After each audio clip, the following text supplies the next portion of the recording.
Hello दोस्तों, मैं हूं आपका दोस्त एडवोकेट शिवेंद्र प्रताप सिंह। आज हम आपको बताएंगे धारा 64, धारा 87 या फिर धारा 69 BNS की FIR को कैसे क्वैश कराया जाए या कैसे गिरफ्तारी पर रोक लगाया जाए, या यूं कहें कि अगर आप दोनों अर्थात लड़की और लड़का दोनों वयस्क हैं, ऐसी स्थिति में वो भागकर शादी करते हैं, विवाह कर लेते हैं, चाहे वो एक ही जाति धर्म के हों या न हों, अर्थात लव मैरिज, कोर्ट मैरिज के अलावा बात करेंगे कि पुलिस प्रोटेक्शन के बारे में।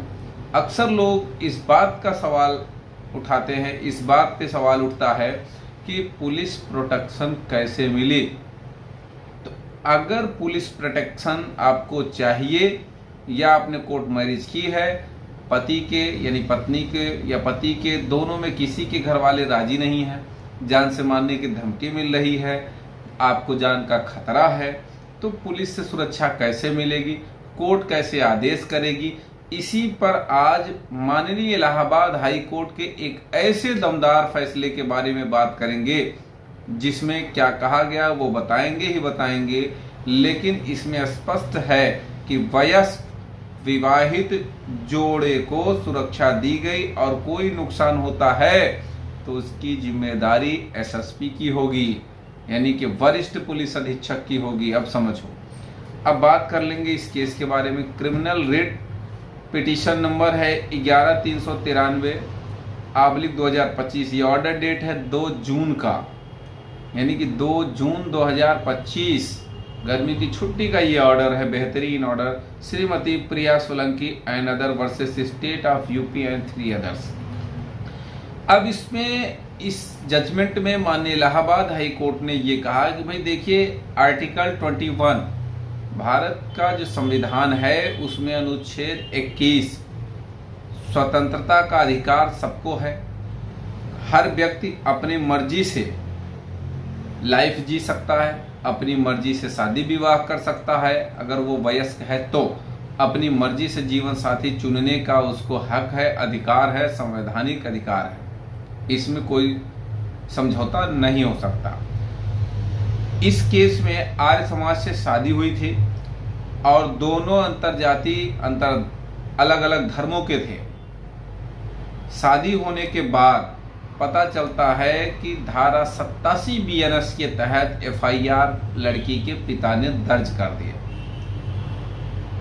ऐसी स्थिति में इस रीट को ले आने का भी मकसद 2 था। पहली बात तो लड़की और लड़के दोनों गिरफ्तार न हो, अर्थात पति पत्नी दोनों गिरफ्तार न हो। चूंकि दोनों की शादी हो गई थी इसलिए पति पत्नी कहा जा सकता है। वो दोनों गिरफ्तार न हो और वो FIR क्वैश हो। और सबसे बड़ी बात कि भाई वो भागी या भगाया नहीं गया था, वो स्वयं गई थी उसके साथ और शादी कर ली थी। वयस्क होने के बावजूद कानूनी रूप से निराधार और आश्चर्य माना कोर्ट ने कि जब वयस्क थे तो पहली बात तो FIR होनी नहीं चाहिए थी। दूसरी बात, हाई कोर्ट ने पुलिस को भी चेतावनी जारी की और सुरक्षा प्रदान किया कि अपने साथी के लिए जो लड़की ने किया, जो पत्नी ने किया, उसमें एक पॉइंट और हाई कोर्ट ने कहा कि भाई देखिए, वयस्क होने के कारण लड़की को अपना जीवन साथी चुनने का अधिकार है, अपनी मर्जी से शादी करने का अधिकार है। वो बिना किसी डर दबाव के अपने मर्जी से अपना वर चुन सकती है, इसे संवैधानिक अधिकार है उसके पास। अब जो बहुत खास बात माननीय इलाहाबाद हाई कोर्ट द्वारा डायरेक्ट की गई, यानी डायरेक्शन दिया गया पुलिस को, SSP को या उसके लड़की के घर वालों को, कि परिवार के सदस्यों को जोड़े को परेशान करने या उससे संपर्क करने से रोक लगा दिया। यानी कि चाहे वो अप्रत्यक्ष रूप से हो, प्रत्यक्ष रूप से हो या फिर सोशल मीडिया के माध्यम से हो, किसी प्रकार से परिवार के सदस्य उससे संपर्क नहीं करेंगे। दूसरी बात, नोटिस भी जारी किया अपोजिट पार्टी को और समय दिया काउंटर फाइल करने का। इसी के साथ याचिकाकर्ताओं को गिरफ्तारी पर रोक भी लगाया। यानी कि जबरन अलग करने की कोशिश पर भी रोक लगाई गई। साम दाम दंड भेद कोई भी तरीका अपनाए अगर, तो इसका सारा दारोमदार जाएगा जिले के एसएसपी पर।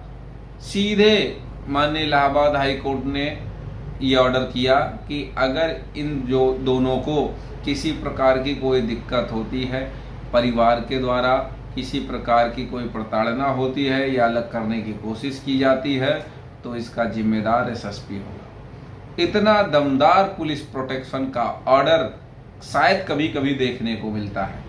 उम्मीद करता हूँ, आशा करता हूँ आज का यह वीडियो आपको बेहद पसंद आया होगा। अगर वीडियो पसंद आया तो वीडियो को लाइक करें, शेयर करें। यूट्यूब चैनल SP 72 कानून प्रयागराज को जरूर सब्सक्राइब करें।